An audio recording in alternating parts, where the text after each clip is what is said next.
আমি যে বিষয়টা বোঝাতে চেয়েছি সেটা হচ্ছে, আমি আগেই বলে দিয়েছি, যদি আপনি ঈদুল আজহার হিসাব করেন, আশুরার হিসাব করেন, আইয়ামে তাশরিক, আইয়ামে বীজের রোজা যদি হিসাব করেন, তাহলে পৃথিবীতে কোনোদিন এগুলো একসাথে করা সম্ভব। ওনারা ঈদুল আজহা একসাথে করতে চাচ্ছেন, লা হাওলা ওয়ালা কুওয়াতা ইল্লা বিল্লাহ। এটা কখনো সম্ভব নয়। আপনার যারা এই কাজগুলো করতেছেন, যারা একই দিনে সিয়াম এবং ঈদ করার পক্ষপাতী, তারাও এই বিষয়ে একমত যে কোনো জায়গায় আপনার চাঁদ দেখে গেছে, ওনারা রোজা রাখতেছেন, আপনি ওখানে ঈদ পালন করবেন, এটা লা ইয়াজুজ। সৌদি আরবের সাথে মিলে পতেঙ্গে আমরা রোজা রাখতেছি, স্ত্রী মিলে আপনি ঈদ পালন করবেন, এটা আপনার তিরমিজির হাদিসের উপর ভিত্তি করে। তোমরা মানুষ যেদিন কোরবানি করে সেদিন তোমার জন্য ঈদুল আজহার দিন, মানুষ যেদিন রোজা রাখে সেদিন তোমার জন্য রমজানের দিন। সুতরাং আমরা যাতে এই ফিতনা থেকে বাঁচতে পারি। যাকাত শব্দের অর্থ বৃদ্ধি পাওয়া, যাকাত শব্দের অর্থ পবিত্র হওয়া। সুবহানাল্লাহ, আল্লাহ রাসূল সাল্লাল্লাহু আলাইহি ওয়াসাল্লাম যাকাত দিয়েছেন টাকা দিয়ে, ফিতরা দিয়েছেন খাদ্যশস্য দিয়ে। আমরা এটাকে চেঞ্জ করে ফেলেছি, আমরা এখন যাকাত দিচ্ছি আপনার কাপড় চোপড় দিয়ে, আর ফিতরা দিচ্ছি টাকা পয়সা দিয়ে। লা হাওলা ওয়ালা কুওয়াতা ইল্লা বিল্লাহ। আহলে হাদিস আন্দোলন বাংলাদেশ, আসুন পবিত্র কুরআন ও সহিহ হাদিসের আলোকে জীবন গড়ি। ইন্নাল হামদুলিল্লাহি ওয়াহদা ওয়াসসালাতু ওয়াসসালামু আলা মান লা নাবিয়্যা বা'দা। সম্মানিত মুসল্লিয়ান ইকরাম, আমি যে বিষয়টা বোঝাতে চেয়েছি সেটা হচ্ছে, আমি আগেই বলে দিয়েছি, যদি আপনি ঈদুল আজহার হিসাব করেন, আশুরার হিসাব করেন, আইয়ামে তাশরিক, আইয়ামে বীজের রোজা যদি হিসাব করেন, তাহলে পৃথিবীতে কোনোদিন এগুলো একসাথে করা সম্ভব। ওনারা ঈদুল আজহা একসাথে করতে চাচ্ছেন, লা হাওলা ওয়ালা কুওয়াতা ইল্লা বিল্লাহ। এটা কখনো সম্ভব নয়। সুতরাং এদের ধোঁকায় কেউ পড়বেন না। আল্লাহ সুবহানাহু ওয়া তাআলা আমাদেরকে হেফাজত করুক। যারা এই কাজগুলো করতেছে, আপনার যারা এই কাজগুলো করতেছেন, যারা একই দিনে সিয়াম এবং ঈদ করার পক্ষপাতী, তারাও এই বিষয়ে একমত যে কোনো জায়গায় আপনার চাঁদ দেখে গেছে, ওনারা রোজা রাখতেছেন, আপনি ওখানে ঈদ পালন করবেন, এটা লা ইয়াজুজ। সৌদি আরবের সাথে মিলে পতেঙ্গে আমরা রোজা রাখতেছি, স্ত্রী মিলে আপনি ঈদ পালন করবেন, এটা জায়েজ নয়। আপনার তিরমিজির হাদিসের উপর ভিত্তি করে, তোমরা মানুষ যেদিন কোরবানি করে সেদিন তোমার জন্য ঈদুল আজহার দিন, মানুষ যেদিন রোজা রাখে সেদিন তোমার জন্য রমজানের দিন। সুতরাং আমরা যাতে এই ফিতনা থেকে বাঁচতে পারি। আমি আরেকটা বিষয় সংক্ষেপে টাচ দিয়ে চলে যাচ্ছি, সেটা হচ্ছে দারিদ্র্য বিমোচনে যাকাত ও ফিতরার অর্থনৈতিক ও সামাজিক গুরুত্ব। আমি কোরআন হাদিসের দিকে যাচ্ছি না, আমার সম্মানিত শাইখ গত খুতবায় যাকাতের অনেক ফজিলত, গুরুত্ব, খাতগুলো বলেছেন। যাকাত শব্দের অর্থ বৃদ্ধি পাওয়া, যাকাত শব্দের অর্থ পবিত্র হওয়া। আপনারা অনেকে জানেন না, আল্লাহ সুবহানাহু ওয়া তাআলা যখন আপনার জন্য রোজা ফরজ করেছেন, আপনি নিজে রোজা রাখেন কষ্ট করে। আল্লাহ সুবহানাহু ওয়া তাআলা যখন আপনি সালাত ফরজ করেছেন, আপনি মসজিদে এসে কষ্ট করে জামাতে এসে সালাত আদায় করেন। আল্লাহ সুবহানাহু ওয়া তাআলা যখন আপনার জন্য হজ ফরজ করেছেন, তবে মক্কায়, সুদূর মক্কায় গিয়ে, আরাফার ময়দানে গিয়ে নিজে হজ পালন করতেছেন। যখন আপনাকে যাকাত ফরজ করেছেন, তখন আপনি লাইন ধরে দিয়ে শাড়ি এবং লুঙ্গি দিচ্ছেন। জি না, এভাবে যাকাত আদায় হবে না। সুবহানাল্লাহ, আল্লাহ রাসূল সাল্লাল্লাহু আলাইহি ওয়াসাল্লাম যাকাত দিয়েছেন টাকা দিয়ে, ফিতরা দিয়েছেন খাদ্যশস্য দিয়ে। আমরা এটাকে চেঞ্জ করে ফেলেছি, আমরা এখন যাকাত দিচ্ছি আপনার কাপড় চোপড় দিয়ে, আর ফিতরা দিচ্ছি টাকা পয়সা দিয়ে। লা হাওলা ওয়ালা কুওয়াতা ইল্লা বিল্লাহ। এটা দিয়ে দারিদ্র্য বিমোচন হবে না। যাকাত এমনভাবে দিবেন যাতে একজন ব্যক্তি সম্পূর্ণভাবে তার দারিদ্র্য বিমোচন করতে পারে, আগামীতে সে যাতে যাকাত না খায়। আর আমাদের বাংলাদেশে কিছু মানুষের অভ্যাস আছে, এখানে আকিকা হচ্ছে, আমি যদি এখন নাস্তার প্যাকেট নিয়ে আসি, আপনি একটা পাইছেন, পাওয়ার পরে আপনি ওদিকে গিয়ে বলবেন আবার দেন, আমি পাই নাই। ওই সমস্যাটা আমাদের মধ্যে রয়ে গেছে। আমাদের যারা ফকির মিসকিন, ওনাদেরও বদভ্যাস হয়েছে। উনি ফকিরগিরি করতে করতে 4টা 10টা সিএনজি জোড়াই ফেলছেন, ওনার এটা ব্যবসা।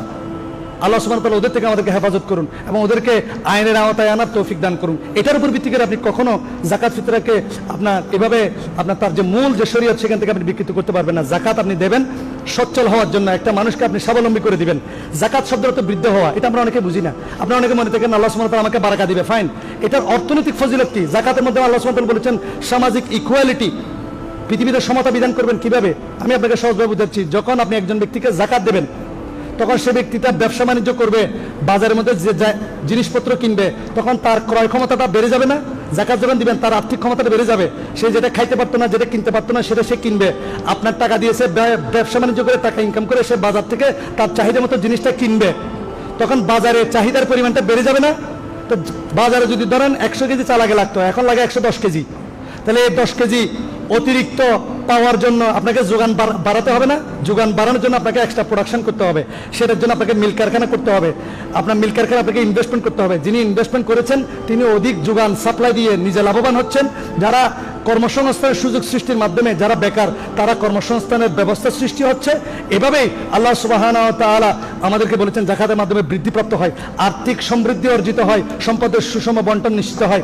যাকাতের মাধ্যমে সম্পদ পবিত্র হয়, আপনার হক আপনি আমার এখানে যদি আমার মানি ব্যাগটা পড়ে যায়, ওই টাকাটাকে আপনার নিজের জন্য হালাল নাকি আপনি আমাকে ব্যাক করবেন? অবশ্যই আপনি আমাকে ব্যাক করবেন, এটা আপনার জন্য হালাল হবে। 2.5% যে নিসাব পরিমাণ সম্পদ আপনার সম্পদের মধ্যে রয়েছে, এটা আপনার টাকা নয়, ইট ইজ নট ইয়োর্স, এটা গরিবের সম্পদ। যার সম্পদ তাকে দিয়ে দিন। কিয়ামতের ময়দানে আপনাকে আল্লাহ সুবহানাহু ওয়া তাআলার কাছে জবাবদিহি করতে হবে। যাকাত শব্দের অর্থ হচ্ছে পবিত্রতা। আপনি মনে করতেছেন 2.5% দিয়েছি, পবিত্র হয়ে গেছি। আমি এক সেন্সে পবিত্রতার কথা বলি। পৃথিবীর বাংলা সমাজের মধ্যে সমস্ত অনিষ্টের মূল হচ্ছে দারিদ্রতা, বেকারত্ব। আপনি যদি যাকাতের মাধ্যমে যদি সমাজে কর্মসংস্থানের ব্যবস্থা করতে পারেন, দারিদ্র বিমোচন করতে পারেন, সমাজ থেকে যারা ইয়াং ছেলে তারা কর্মসংস্থানের সুযোগ পাবে, তারা রাস্তায় দাঁড়িয়ে ইফটিজিং করবে না, সে আপনার কাবিন নামার টাকা, মোহরণের টাকা জমিয়ে নিজের আর্থিক কর্মসংস্থান থেকে সে বিয়ে করবে, সে হারাম থেকে বাঁচবে, সে জেনা ব্যভিচার করবে না, ধর্ষণ করবে না, চিন্তায় করবে না, নেতা নেত্রীর পিছনে ঘুরবে না। এর মাধ্যমে সমাজ থেকে ইফটিজিং, ধর্ষণ, ঘুষ, দুর্নীতি বন্ধ হয়ে যাবে, সমাজ পবিত্র হয়ে যাবে। যাকাতের মাধ্যমে বৃদ্ধি পাবে, সম্পদের সুষম বন্টন নিশ্চিত হবে, অর্থনৈতিক সমৃদ্ধি নিশ্চিত হবে। এমন একটা সময় আসবে আপনি যাকাত দেওয়ার মানুষ খুঁজে পাবেন না। যাকাতের মাধ্যমে সমাজ থেকে অন্যায় অত্যাচার দূরীভূত হয়ে যাবে। সাদাকাতুল ফিতর, সাদাকাতুল ফিতর ফরজ, সাদাকাতুল ফিতর ফরজ। আপনারা অনেকেই আজকে আমাদের সরকারি প্রতিষ্ঠান ইসলামিক ফাউন্ডেশন 70 টাকা ঘোষণা করেছেন, লা হাওলা ওয়ালা কুওয়াতা ইল্লা বিল্লাহ। আপনি মানুষদেরকে 70 টাকা 1 কেজি চাল, আমরা বলি আপনার একটা প্রায় 2.5 কেজি, গরিবদেরকে হক নষ্ট করা হচ্ছে। বলা হচ্ছে আপনি টাকা দেন, শুধু চাল দিয়ে সে কি করবে? আমারও যুক্তি আছে। প্রথম আমরা বলি আমি যে চাল খাই সেই চালটাই ফিতরা দেব। প্রধানমন্ত্রী শেখ হাসিনা বাসমতি চাল খায়, চিনি গুঁড়া চাল খায়। আমাদের এখানে অনেক ভাই আছেন কাটারি খান। একজন গরিব মানুষকে যদি আপনি টাকা দেন, সে কি জীবনে কাটারি বাসমতি কিনবে? তবে সামর্থ্য আছে নাই?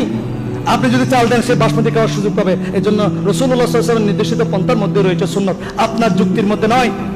আপনার যদি তাকে ভালো লাগে সেমাই চিনি কিনে জন্য কাপড় চোপড় কিনে দেন, 100 টাকা দেন, শুধু ফিতরার টাকা দিয়ে আপনি সবকিছু করতে চান কেন? সুতরাং আমরা ফিতরা দেবো একটা। অবশ্যই শাওয়াল মাসের চাঁদ দেওয়ার আগে আমরা ফিতরা, শাওয়াল মাসের চাঁদ দেখা গেলে আমরা ঈদুল ফিতরের আগেই আমরা সাদাকাতুল ফিতর আদায় করে দেবো। আরেকটা বিষয় বলে রাখি, সাদাকাতুল ফিতর কি কোরআনের আয়াত অনুযায়ী ফরজ হয়েছে নাকি হাদিস অনুযায়ী ফরজ হয়েছে? কোরআনের মধ্যে সাদাকাতুল ফিতর সম্বন্ধে কিছু বলা হয়েছে? নাই। হাদিসের মাধ্যমে এইটা ফরজ আইন, সাদাকাতুল ফিতর ফরজ করে দেওয়া হয়েছে। সুতরাং যারা হাদিস অস্বীকার করে তারা এই ফরজকে অস্বীকার করেছে। যারা ফরজকে অস্বীকার করে তারা নির্দ্বিধায় কাফের। নির্দ্বিধায় কি? কাফের। সুতরাং কোরআন যেমন ওহিয়ে মাতলু, আপনার ফিতরাও ওহিয়ে গায়রে মাতলু। যারা দিতে পারবেন না, যত দ্রুত সম্ভব আপনারা সাদাকাতুল ফিতর আদায় করা দেওয়ার চেষ্টা করবেন। যারা পারবেন না, আমাদের এখানে আমরা কেন্দ্রীয়ভাবে আমরা এখানে করব, আমরা এখানে কালেকশন করব ইনশাল্লাহ। আপনারা যারা সাদাকাতুল ফিতর বাইরে দিতে পারেন না, আপনারা এখানে দিবেন ইনশাল্লাহ। একটা পরিমাণ ন্যূনতম 2.5 কেজি। আপনি যে চাল খান সে চাল দেবেন। আপনি বাসমতি খেলে বাসমতি খাবেন দেবেন, চিনি গুঁড়া খেলে চিনি গুঁড়া দিবেন। আল্লাহ সুবহানাহু ওয়া তাআলা আমাদেরকে আমল করার তৌফিক দান করুক।